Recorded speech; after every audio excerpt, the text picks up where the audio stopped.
ההורים מחכים שתקים משפחה ותאהב את אשתך. תגידו לי כמה בן אדם יכול לשמוע בקרוב אצלך. נשאיר גם לך כל ששון ושמחה עם בחירת ליבך. באמת שכבר אכלו לי את המוח, זה לא הוגן. קיבלתי הזמנה מעוד חבר שמתחתן, פשוט לא יאמן.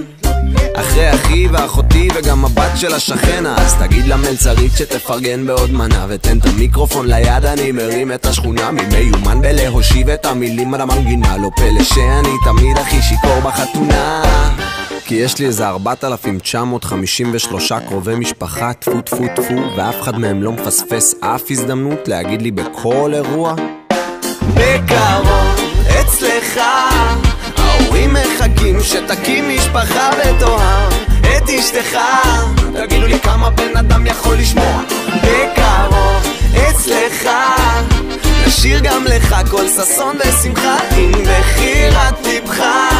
באמת שכבר אכלו לי את המוח, מרוב כל העצות הראש שלי מתפוצץ. עדיף ציפור אחת ביד משתיים על האצמה. תאי הקופידון הזה יתקע בך את החץ, ולתקופת הרווקות תוכל לשים את הקץ.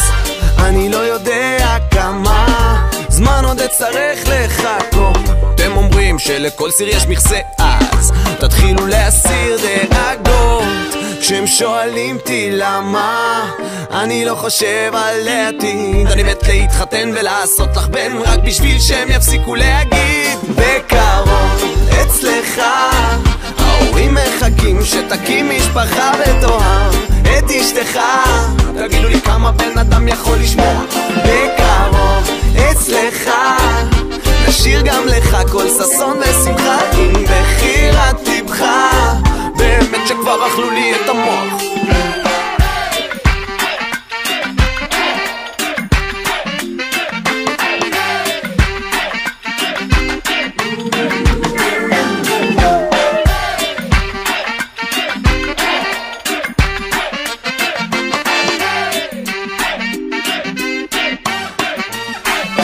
בקרוב אצלך ההורים מחכים שתקים משפחה ותאהב את אשתך.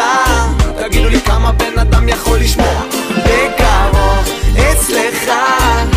נשאיר גם לך כל ששון ושמחה עם בחירת ליבך. באמת שכבר אכלו